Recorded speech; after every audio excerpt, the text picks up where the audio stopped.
história com os Açores é muito antiga. Por um desses acasos, né, realmente espantosos, tanto meu pai quanto a minha mãe eram descendentes de açorianos, que foram para o Rio Grande do Sul, para povoar o Rio Grande do Sul, em 1748 a 1752. Então, esse Rio Brasil do nome é de Brasil da Ilha de São Jorge. Então, essa família já existia antes do descobrimento do Brasil, com esse nome. Então, foram para lá e tal. Bom, então, foram a partir de um projeto que tinha o rei Dom João V, que é o rei mais original que Portugal já teve, que ele publicou um edital nas ilhas, dizendo que quem quisesse passar para o Brasil, que fosse se inscrever na sua freguesia e tal, assim, e tal, e tal. E fez uma série de promessas, o que eles iriam ganhar, sementes, instrumentos agrícolas, gado, alguma coisa de dinheiro, e, enfim.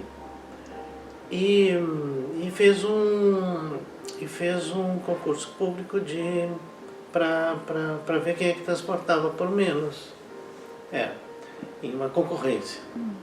Então, essa concorrência ganhou um senhor, Feliciano Velho Oldenberg, que era uma família judaica de Portugal. E nesse transporte veio gente, era para vir casais saudáveis, mas vieram casais saudáveis, com poucos filhos, mas também veio a avózinha que estava lá, veio de não sei o que, o outro não podia deixar para trás, ok, vai, pronto, né? E foram para lá. Então, primeiramente foram para a Laguna, e depois desceram para o Rio Grande do Sul, subiram a Lagoa dos Patos, pelo rio Jacuí, e foram até Rio Pardo. A ideia o plano era secreto, que eles não sabiam para onde vinham, porque aquela região, o Rio Grande do Sul, era chamada Terra de Ninguém.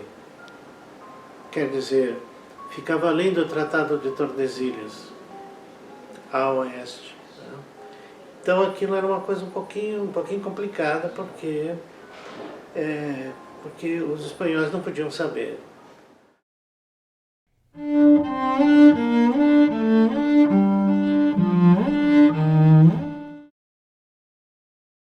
E professor, o senhor que tem acompanhado a literatura açoriana mais contemporânea, digamos assim, pós 25 de abril, o que o senhor diria dessa literatura, principalmente dessa geração mais jovem, com a qual o senhor tem conversado, trocado ideias? Como é que o senhor identifica essa questão tão fortemente reivindicada pelos açorianos, que é a questão da qualidade do ser açoriano, da açorianidade, que já levou até uma discussão sobre a criação de uma cadeira específica de literatura açoriana, separada, por exemplo, do estudo da literatura portuguesa produzida no continente.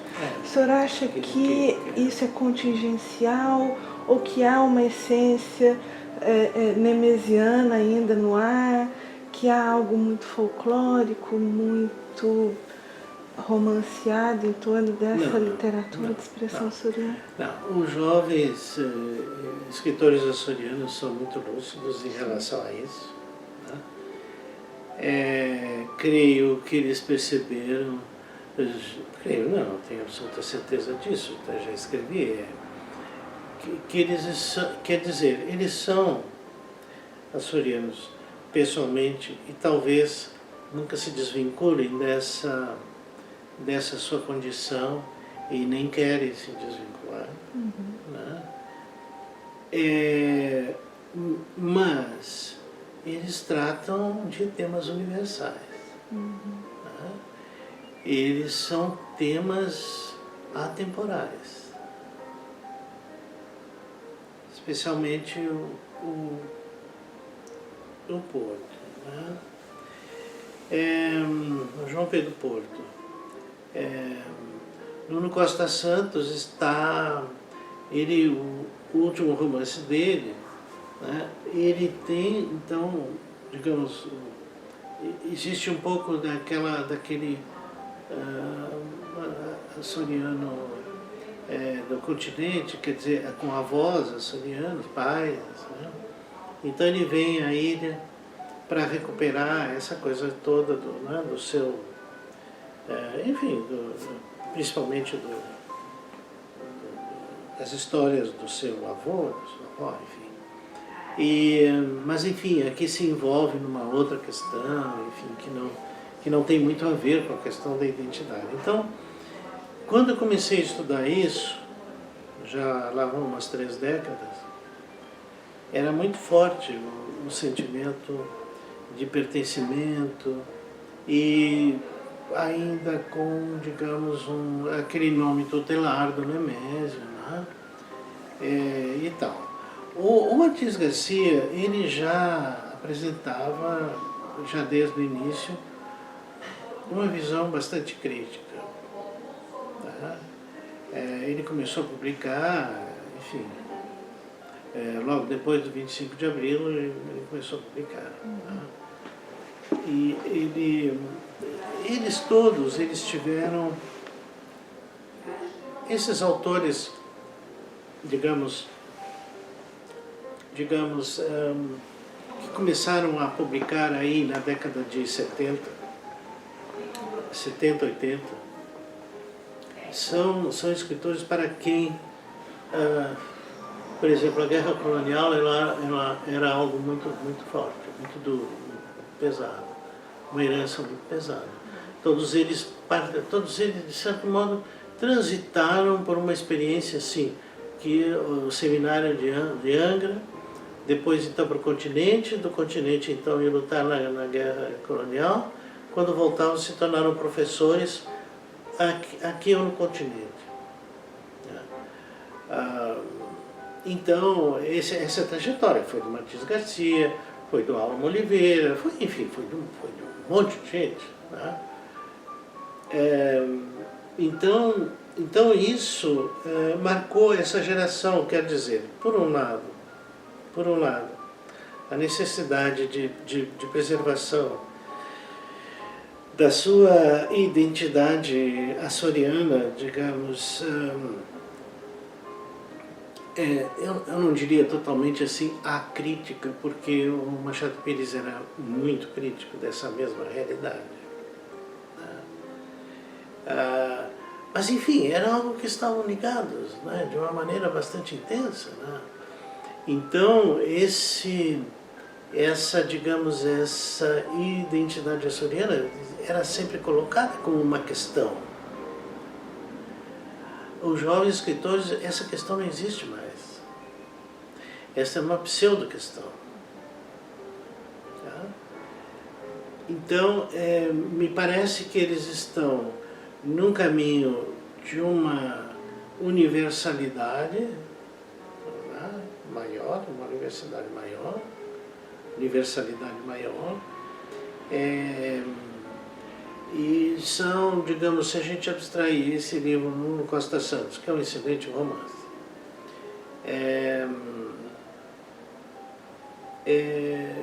em que ele volta e tal, os outros podem ser situados em qualquer lugar do mundo, dos jovens. E, no entanto, pessoalmente, são pessoas que se sentem açorianos. Né? Eu acho isso muito interessante, isso é uma mudança, de certo modo, isso é uma mudança de paradigma. Né? Então, dessas tais vertentes da literatura açoriana, quando eu comecei a estudar, eu identifiquei as vertentes e que uma era a questão da identidade da terra, que era, portanto, uma questão, a guerra colonial, né? Era outra vertente, né? Muito importante, porque todos eles escreveram sobre a guerra colonial, inclusive sobre a sua condição de açoriano na guerra colonial.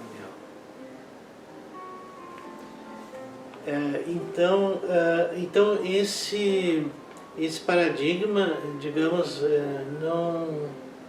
não é mais, não existe mais. Ele foi alterado, né? Foi substituído por uma literatura com universalidade. Não que os outros não tivessem universalidade, não é exatamente isso que eu quero dizer. Eu quero dizer assim, ó, esses autores, portanto, que começaram a escrever depois do 25 de abril, logo em seguida, esses autores viam-se na necessidade portanto, de representar o regional e a sua identidade, mas com universalidade. Quer dizer, é aquela coisa, né, tratar da aldeia, mas com universalidade. Os de hoje, não há essa questão mais da identidade e restou a universalidade. Quer dizer assim, se esses autores, como João de Mello, enfim, é tanta gente aqui que eu já falei, né? Enfim, o João de Mello, o Matias Garcia, o Almo Oliveira, enfim, esses autores muito bons, né? São autores realmente muito importantes. Eles tratavam o universal através do regional. E os de hoje tratam diretamente do universal. Não passa pelo regional. Então, isso, a meu ver, é a mudança de caráter que houve. E esteticamente, o senhor acha que tem alguma outra quebra de paradigma? Ou que há uma influência que eles foram beber na fonte, digamos assim, que eles voltaram para os escritores da geração, os mais novos voltaram-se para os escritores da antiga geração, da geração anterior, buscando algum tipo de referência? Não, a meu ver, assim, não houve um rompimento, né? Eles naturalmente têm outra linguagem, porque os tempos são outros. Tem outra linguagem. Tá? E essa linguagem é outra. Tá? Mas a gente deve entender o seguinte, que existe, mas isso não é uma questão só açoriana, a meu ver, ela é portuguesa de um modo geral, que é uma linguagem, em certos momentos, bastante metafórica. Tá? Bastante metafórica, claro. Mas eu não diria assim que eles são herdeiros, né, do ponto de vista estético, temático, não sei o que, de Vitorino Nemésio. Não há ninguém mais que escreva como Vitorino Nemésio, sequer parecido. Tá? Ele significou algo muito importante, ele deu uma visibilidade para a cultura açoriana, tá? Principalmente a partir do Mau Tempo no Canal. Ele próprio cunhou o termo açorianidade, do Vitorino Nemésio, como se sabe, como jovem estudante, né, com 19 anos. Né? Criou em 1929, creio, posso estar enganado, mas em torno disso, né? Que de certo modo ressoava um pouco aquela coisa americanidade, portugalidade, que estava vindo muito a discussão cultural, então ele criou a açorianidade. Né? Essa literatura, que eu não quero chamar de tradicional, né? Não é isso, que Matias Garcia não tem nada de tradicional. Mas essa literatura para quem a questão açoriana é coisa para ser ainda recuperada, né? Isso não existe mais. Então, se existe um retorno, no caso do Nuno Costa Santos, com esse último livro dele, que é o primeiro romance. O Joel Neto, com o Arquipélago. Tá? Então, o que há com o Arquipélago? O Joel Neto tem uma profunda ligação pessoal, etc. Né?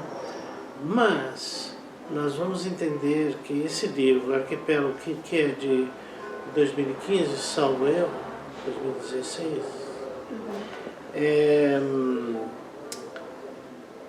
ele é um livro, sim, que representa alguns temas açorianos, né? Mas é outra perspectiva, completamente outra. É uma perspectiva, digamos, desencantada da questão. Enfim, a gente lê o Arquipélago não como um livro referencial para o conhecimento dos Açores. Isso sim acontece com Vitorino Nemésio. Então me parece que houve, digamos, essa mudança de tom e de interesse, né? Com uma certa naturalidade. Porque é assim, porque a literatura contemporânea é assim. Nós vamos encontrar autores, digamos, regionais, autores que escrevem em catalão, mas eles tratam temas universais, não exatamente da Catalunha, né? E assim de outras, a literatura gaélica, né? Enfim, elas têm digamos, o período em que a identidade cultural desses povos era uma questão, isso já passou, não é mais. Né? Então os Açores não, digamos, os escritores não se sentem mais devedores em relação à sua identidade. A meu ver é isso que acontece. E, então basta a gente ler esses autores, né? O João Pedro Porto, Costa Santos, o mesmo Joel Neto, né? São aí três, por exemplo. Há outros, claro. Digamos que vem se somar àquela não vem substituir, mas vem suceder aquela geração de 70, 80, né? Em que o João de Melo tornou-se mais visível, né? A partir do Gente Feliz com Lágrimas, com o prêmio da Associação Portuguesa de Escritores, o grande prêmio da Associação Portuguesa de Escritores, né? A meu ver, isso aí foi muito importante, porque dava essa visibilidade que a literatura açoriana tinha perdido um pouco depois da morte de Vitorino Nemésio. Então, a obra do João de Melo, de certo modo, vem preencher esse vazio. É uma literatura muito voltada para a terra, para a representação da terra, pensar naquele sentido aristotélico da representação, é bastante voltada para isso, né? E outros também, o próprio Álamo, né? A Oliveira tem uma literatura, digamos, começou com uma literatura fortemente ligada à identidade, mas com uma perspectiva muito crítica, o que já está em Pátio da Alfândega, por exemplo, Pátio da Alfândega Meia-Noite, que é uma obra que trata de temas, como o caso da corrupção, depois, né, como se sabe, depois do terremoto que destruiu Angra, né, no Pátio da Alfândega está lá isso. Né? Mas ele, por vezes, ele se sente tentado a isso, né, tentado a essa história digamos, da perda da identidade, o que ele fez em Gente Feliz com Lágrimas, fez com Já Não Gosto de Chocolates, Gente Feliz com Lágrimas, claro, é do João de Melo, claro.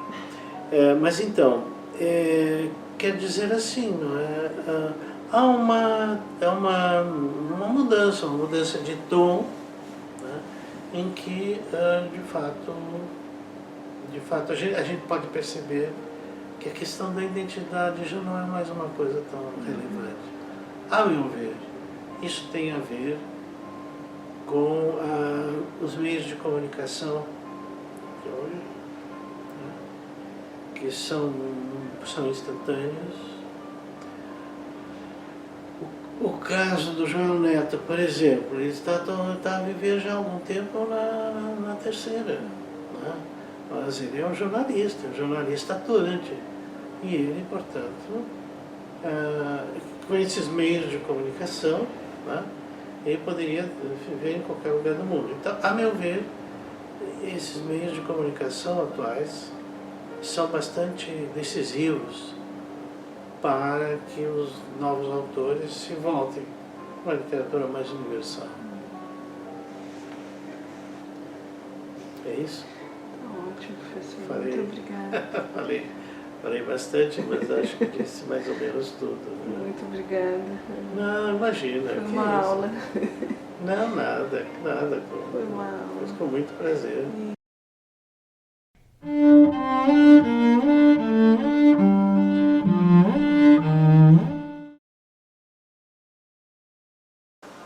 Eu sempre tive muita facilidade para escrever, desde o meu curso primário, secundário, essas coisas, universidade e tal.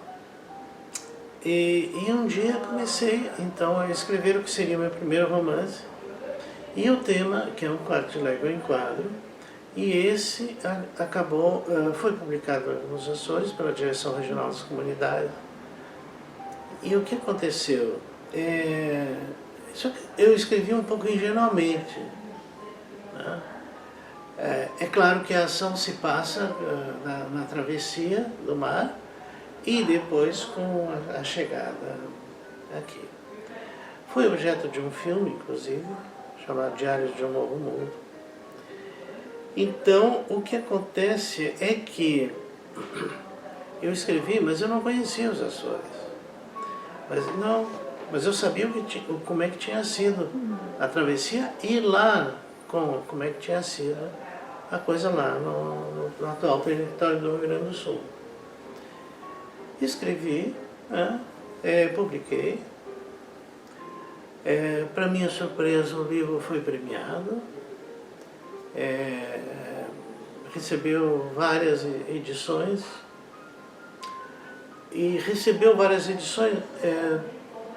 não tanto por uma questão literária, mas pela questão histórica. É que os professores tinham muitas vezes dificuldade em tratar do assunto do povoamento açoriano no Rio Grande do Sul. Isso aí faz parte é uma das disciplinas da história regional. E eles tinham dificuldade porque não havia bibliografia. Não havia. Havia um livro de 1935 chamado Casais, de João Borges Fortes, um gaúcho, onde ele fez um levantamento genealógico dessa gente toda e tal. O livro, portanto, ele não interpreta e o propósito era nitidamente genealógico. E foi muito bom, e o livro, do ponto de vista factual, ele é perfeito. Então, eu acabei então usando essas poucas fontes que eu tinha, né? Também fui ao arquivo da Cúria Metropolitana. Lá eu tive muitas informações de natureza genealógica. Não havia computador, era tudo em fichinhas. Então eles foram muito pacientes comigo e foram descobrindo coisas e tal. Publiquei. Então o livro saiu bem, etc. e tudo e tal. E assim eu comecei na literatura. Na verdade, eu não trabalhei mais ficcionalmente nos Açores enfim, esses aspectos históricos, vamos falar assim, né? Mas passei depois, então, a trabalhar academicamente. Aí, então, me voltando para a literatura atual, quer dizer, após 25 de abril. Então, trabalhando com esses nomes e tal, João de Mello, Matias Garcia, né, toda essa gente, Urbano, e também gente muito nova, como João Pedro Porto, o Nuno Costa Santos, né? O João Pedro Porto mora aqui ainda, o Nuno Costa Santos vive em Lisboa. Então ele até fez essa revista, a Grota, né? A ser lançada hoje, que é dedicada a Porto Alegre. Bom, então assim, passei a ter esse tipo de relação que depois foi se tornando mais estreita quando eu fui convidado para dar então aulas de literatura brasileira na Universidade dos Açores. Eu passei um semestre aqui dando essa disciplina. A professora responsável licenciou-se para um doutoramento. Então o Machado Pires me convidou. Depois, em 1990. Depois, em 92, eu vim fazer uma investigação de pós-doutoramento na obra do José Matias Garcia. Vim publicando aqui e ali, etc., temas de escritores açorianos.